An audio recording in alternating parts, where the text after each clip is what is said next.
What is going on, you guys? Alex Jason back here with a brand new video. Hopefully having a great day, afternoon, or night, wherever you guys are in this world.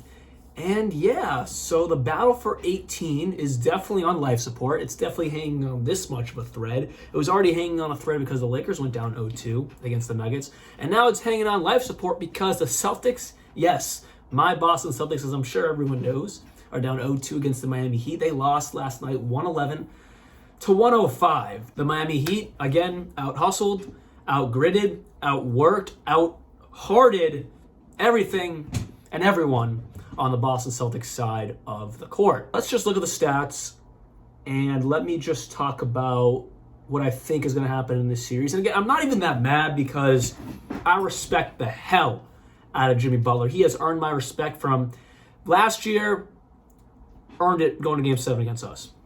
This year, being a play-in team, look where they are. They're up 2-0 on supposedly the best team left in the playoffs, supposedly the team that was hungry to get back to the championship and win. They're up 2-0, and it's all surrounding around Jimmy Butler.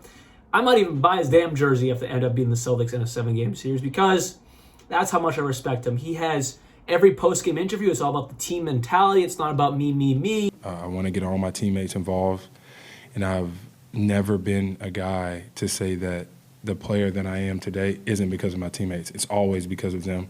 They always make shots. It makes my job so much easier. If I get beat on defense, somebody's always there. I have so much faith in this group of guys that we have, and I've said it all year long. We gonna ride with one another till the wheels fall off. Even though he's the best guy on the court, for the Miami Heat side of the ball. Honestly, he is the best guy on the court because Tatum and Brown, they're not really helping themselves out. But yeah, Jimmy Butler has respect to the fullest degree from me. I got no hate. Again, I'm not even that mad about it because at least it's coming from someone who isn't cocky, who isn't all about me. He's a pure team player, and it's a team win. Both these past 2 wins by the Heat have been team wins to the fullest degree because Jimmy Butler is the most unselfish basketball superstar I've seen in a very long time. Let's just start off with the Celtics, right? Turnovers, bad decision-making is what killed us in Game 1. It's what killed us in every loss these playoffs, and it's what killed us in Game 2. 5 turnovers from Jason Tatum. All, again, didn't really show up in the fourth quarter. He went 0 for 3 in the fourth quarter from the field. I think he had 5 points in the fourth quarter or something like that. But again, 0 for 3. Didn't even make a field goal in the fourth quarter. And that wasn't even like he wasn't even on the court. He played a bunch of minutes, and the ball was in his hand. Joe Mazzulla made the adjustment to make Tatum the ball-dominant player in the fourth, or really this entire game, but especially in the fourth quarter. Tatum had the ball a bunch. Didn't change anything, but 5 turnovers from Tatum, 2 from Robert Williams, 2 from JB, 3 from Marcus Smart, 1 from D. White, and then 2 from Malcolm Brogdon. I'm not about to add all that up. I'll put the total right there, but that's too much. The Boston Celtics are not going to win this series just handing the ball to Miami. Jimmy Butler had 2 blocks, 3 steals, 6 assists, 8 rebounds, 27 points. If that's not a team player, I don't know what is in the NBA because he has just been so amazing. Again, I'm not even really mad. I was more mad when we lost in the finals. I was more mad when Kyrie did everything for us for those 2 seasons. I'm not even mad right now because my expectations were so high for this team. They're not meeting them whatsoever right now. And I hate to say it because obviously I'm rooting for the Celtics 110%. But like something in me right now that it's like flipping a switch to where like, you know what, Miami, I want you to absolutely destroy us because we deserve it. We haven't played whatsoever in this series to deserve a win.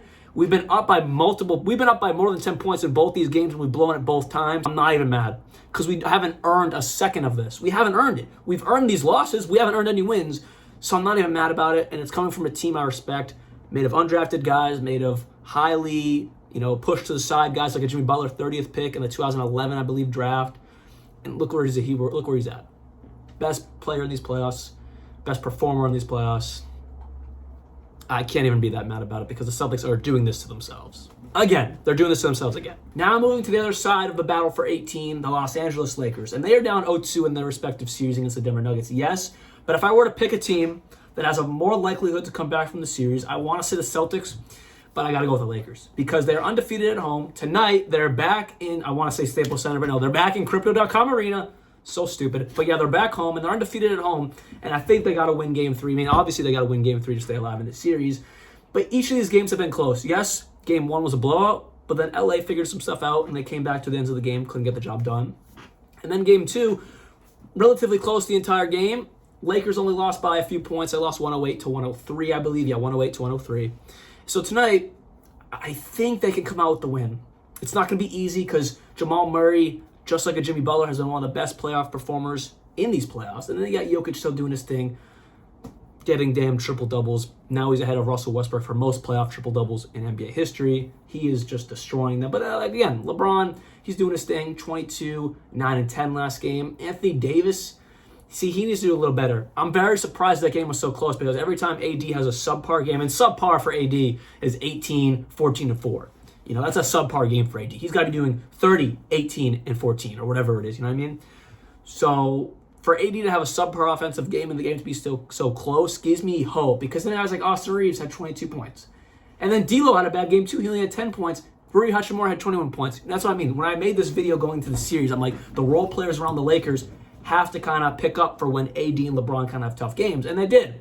And they were this close to winning the game. So when AD and LeBron had a good game, he's getting old, so I'm not even mad about the 22, 9, and 10. That's a very good game for LeBron.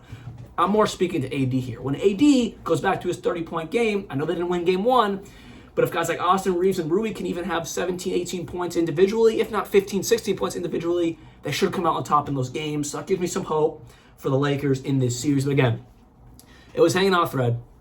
Now it's on life support for the Battle of 18. But if I got to pick a side, I got to go with the Lakers, man. I think they have a better chance to come back in this series. I love Mike Malone. I love the Nuggets. I'm very happy they're up 2-0. I'm rooting for them to get to the finals. I'm really not mad whoever wins these finals, honestly. The Celtics have disappointed me so much that I'd be rooting for the Nuggets, honestly. And then for that Miami Heat, I'd be rooting for them too because I respect them. And the Nuggets are another team I respect. They've never really done much. They've never even made it to the finals. So I'm kind of rooting for that story. But I really, of course, I want the battle for 18. That'd be insane. That's why I'm making this video. But I think the Lakers have a better chance to come back in this series. And it's going to start tonight. AD's got to have a big game. LeBron's going to just do his regular game. And then guys like Austin Reeves, D'Lo, Rui Hachimura, Dennis Schroeder, they just got to show up. Like, they lost with D'Lo and AD, especially D'Lo not showing up, AD just not scoring as many points as he usually does, and they only lost by a few points. So that gives me hope going into Game 3 tonight. And then to end it off with Boston, for tomorrow night, they're really on do whatever they can. Like, I believe more in the Lakers. I think they can. I don't think they should be overly worried, especially if they get the win tonight. But the Celtics, nothing has proved to me in this series that they are capable of, A, closing a game out. Grant Williams, bro, I love the intensity, but you did it to the wrong man. You poked the bear. But anyways, nothing has proved to me that they can close out a game. In this season in general, they haven't been able to close out a game all season. But then B, Tatum just disappears. And Brown had a terrible game yesterday. So I'm not overly confident with my Boston Celtics. I'm more confident with us Los Angeles Lakers, which pains me to say because I'm not anyway a Lakers fan, obviously, even though respect to Kobe, rest in peace. But yeah, that's all I got for you guys today. I know it's kind of all over the place, but the battle for 18 is on life support, and I really want to make a video on that because I know a lot of NBA people wanted that, but then on the other side of the ball, a lot of people wanted Nuggets versus Heat or Nuggets versus Celtics or whatever combination you wanted of the four, but I was really rooting for the battle for 18 because how would that get any better? Anyways, hope you guys did enjoy this video, and like always, peace out.